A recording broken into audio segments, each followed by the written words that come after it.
Professor, eu vou começar aqui. O futebol desde os anos 1910 a 1920. Ah, tá. Então, o Brasil se urbaniza e o futebol ganha sua revolução popular. Aí daqui para baixo. Ô, professor, eu já posso começar aqui falando, né? Friend nasceu em 18 de julho. Aí eu vou até lá embaixo, até no último. Sim. Aí vai lá no primeiro lá. Aí no primeiro slide você se apresenta, fala o nome do trabalho e pode começar. Tá bom, Vitor. Já sabe. O Friend nasceu em 18 de julho de 1992. Tá ligado? 1892, no bairro da Luz, em um dos berços do futebol nacional.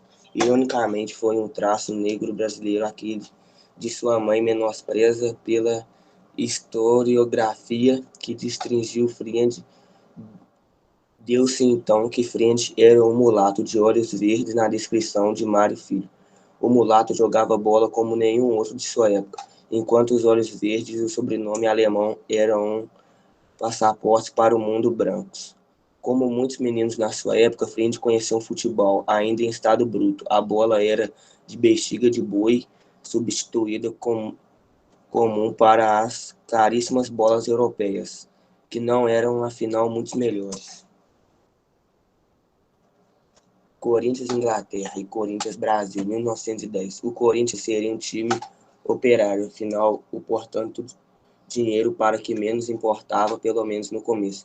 Seus estados previam que o clube seria um local aberto a todos, não se observando na nacionalidade, religião ou política, o que era um enorme avanço na época. Seus estados previam que o clube seria um local aberto a todos, não se observando nacionalidade, religião ou política, o que era um enorme avanço na época. Vários jogadores já estudavam sob contrato em São Paulo, como Mark Leão, no Americano de Santos, e zagueiro Asbury, no Paulistano, entre vários outros. O Corinthians não tinha dinheiro para dar aos seus jogadores, mas operários eram convidados a jogar diversos clubes, em trocar dinheiro, porque o espírito esportivo dos primeiros anos já cedia lugar à obsessão pela pelos títulos. Vitória dos títulos, sei lá.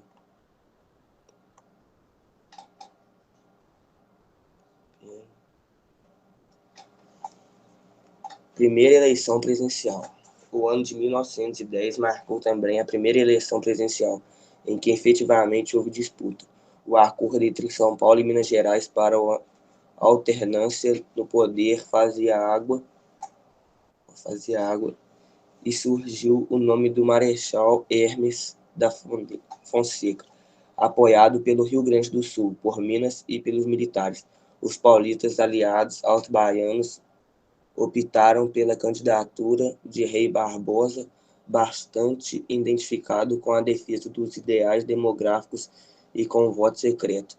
Rui, que liderou a chamada Campanha Civilista contra o militar Hermes, era visto pelo intelectualmente da época como o símbolo da luta contra o atraso rural e oligárquico.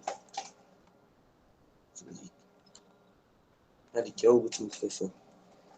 Operários no futebol. Até então, a crescente massa trabalhadora era diforme e importante para a elite. Em questão operária, era um problema de política e não de política, de polícia. Mas isso mudaria a partir da década de 20 do século passado, quando Rui Barbosa começou a haver movimentos de trabalhadores das fábricas como força a ser considerada. A entrada dos operários no futebol acentua também a mudança de perfil de esporte que já tinha vindo sendo operado pelo menos de 1905. O armadirismo que serviu para... Como eu bugou aqui, pessoal. Tá me escutando? Que apareceu um negócio de microfone falhado aqui. Tamo. A entrada dos operários no futebol acentua também a mudança de perfil e esporte, que já havia sendo operada pelo menos de 1905. O amadorismo que serviu para deixar de fora do futebol que não fosse da aristocracia estava virando uma intenção apenas de fechado.